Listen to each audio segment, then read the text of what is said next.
ପିପିଲିରେ ବିଜେପି ଉପରେ ବର୍ଷିଲେ ଜାତୀୟ ଦଳିତ ଆଦିବାସୀ ମାଇନୋରିଟି ମହାସଂଘ। କୃଷ୍ଣା ମଣ୍ଡପରେ ଏକାଠି ହେଲେ ହଜାର ହଜାର ବିଭିନ୍ନ ଦଳିତ ସଂଗଠନ କର୍ମୀ। ସଂଗଠନ ସଭାପତି ବିଜୟ ସେଠୀଙ୍କ ନେତୃତ୍ୱରେ ଆୟୋଜିତ କାର୍ଯ୍ୟକ୍ରମରେ ବିଜେପିକୁ କଡ଼ା ସମାଲୋଚନା କରିଥିଲେ ବିଭିନ୍ନ ନେତୃତ୍ୱ। କେନ୍ଦ୍ରୀୟ ନେତୃତ୍ୱ ଦଳିତ ବିରୋଧୀ କାର୍ଯ୍ୟକ୍ରମକୁ ନିନ୍ଦା କରିବା ସହିତ ପୂର୍ବରୁ ରହିଆସିଥିବା ବିଭିନ୍ନ କୋଟା ଉଚ୍ଛେଦ ପ୍ରକ୍ରିୟାକୁ ବିରୋଧ କରିଥିଲା ସଂଗଠନ। ବିଶେଷ କରି ଚାଷୀ ସୁରକ୍ଷା ଉପରେ ଆଲୋଚନା କରିବା ସହିତ ଚାଷୀ ବଞ୍ଚାଇବା ସହିତ ଦେଶଦ୍ରୋହୀ ହଟାଓ ନାରା ଦିଆଯାଇଥିଲା। 2024 ସାଧାରଣ ନିର୍ବାଚନରେ ଏହାର ଉଚିତ ଜବାବ ଦିଆଯିବ ବୋଲି ସଂଗଠନ ସଭାପତି ବିଜୟ ସେଠୀ କହିଛନ୍ତି। ଅନ୍ୟପଟେ 2024 ସାଧାରଣ ନିର୍ବାଚନରେ ଅଞ୍ଚଳର ବିକାଶ କରୁଥିବା ଓ ସମ୍ବିଧାନକୁ ସୁରକ୍ଷା ଦେଇ ଆସୁଥିବା ଦଳ ସପକ୍ଷରେ ମତଦାନ କରିବା ପାଇଁ ପରାମର୍ଶ ଦେଇଥିଲେ ବିଜୟ। ପୁରୀ ପିପିଲିରୁ ରମେଶ ଚନ୍ଦ୍ର ବେହେରାଙ୍କ ରିପୋର୍ଟ, ଚକ୍ରବ୍ୟୁହ ନ୍ୟୁଜ୍। ଦେଖନ୍ତୁ ଆଜିର ଆଲୋଚନା ହେଲା ଯେଉଁ ବିଜେପିର ଦଳିତ ମାଣ ନୀତି। ସମ୍ବିଧାନ କହିଲେ ଦେଶର ଗୋଟେ ଆତ୍ମାକୁ ଧ୍ୱଂସ କରିବାର ଯେଉଁ ଚକ୍ରାନ୍ତ ଏବଂ ଗରିବଙ୍କ କୁ ମାରଣା ନୀତି ଏବଂ ଯେଉଁ ଚାଷୀମାନେ ଆନ୍ଦୋଳନ କରୁଥିଲେ ଦିଲ୍ଲୀରେ ତାଙ୍କ ଉପରେ ଗାଡ଼ି ଚଢ଼େଇବା ଏବଂ ଏ କଥା ଉପରେ ଆଜିର ଆଲୋଚନା ଚକ୍ର ସମ୍ବିଧାନ ବଞ୍ଚାଅ, ଗରିବ ବଞ୍ଚାଅ, ଚାଷୀ ବଞ୍ଚାଅ। ଆଉ ଯେଉଁ ମୋଦି ଆଉ ବିଜେପି ଦଳର କିଛି ଲୋକ କୋଟା କୋଟା କହୁଛନ୍ତି, କୋଟାର ଅର୍ଥ ମୁଁ ଆପଣମାନଙ୍କ ଜରିଆରେ ତାଙ୍କୁ ବୁଝେଇ ଦେଉଛି। କୋଟାର ଅର୍ଥ ଅମିତ ଶାହଙ୍କ ପୁଅ ଜୟ ଶାହ ଯିଏ ବ୍ୟାଟ୍ ଧରି ଜାଣିନାହାନ୍ତି କି ବଲ୍ ଧରି ଜାଣିନାହାନ୍ତି, ସେ କ୍ରିକେଟ ଦଳର ଗୋଟେ ଭାରତୀୟ କ୍ରିକେଟ ଦଳର ଗୋଟେ ଉଚ୍ଚ ପଦସ୍ଥ ପଦବୀରେ ଅଛନ୍ତି। ତେଣୁ ସେଇଟାକୁ କୋଟା କହନ୍ତି। ଗୋଟେ ମନ୍ତ୍ରୀର ପୁଅ ତା ଦେହରେ ଜ୍ଞାନ ନଥିଲେ ବି ସେ କୋଟାରେ ପାଇପାରୁଛି। ତେଣୁ ଯଦି କୋଟା ମୁଁ କହୁଛି ଏସିଙ୍କର ଉଠିବ, ଏସଟିଙ୍କର ଉଠିବ, ଓବିସିଙ୍କର ଉଠିବ, ଆଉ ଗୋଟେ ଜଣଙ୍କର ରହୁଛି କାହିଁକି ରହୁଛି? ଯଦି କୋଟା ଉଠିବ ସମସ୍ତଙ୍କର ଉଠୁ।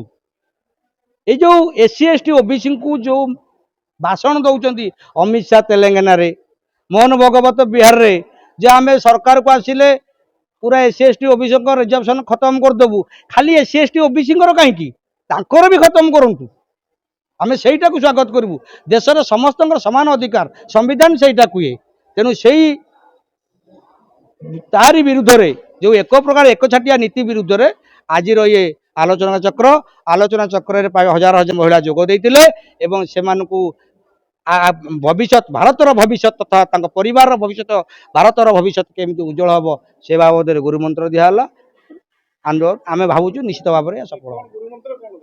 ଗୁରୁମନ୍ତ୍ର ଦେଲେ ଯିଏ ଗରିବ ପେଟକୁ ନାତ ମାରୁଛି, ଯିଏ ତା ପୁଅର ଜ୍ଞାନ ନଥାଇକିରି ସେ इंडिया क्रिकेट टीम रो गोटे उच्च पदस्थ ऑफिसर रही पारुची बा पदस्थ अधिकारी रही पारुची एवं संविधान उठेबार योजना चली 50% संविधान को डैमेज कर साराणी।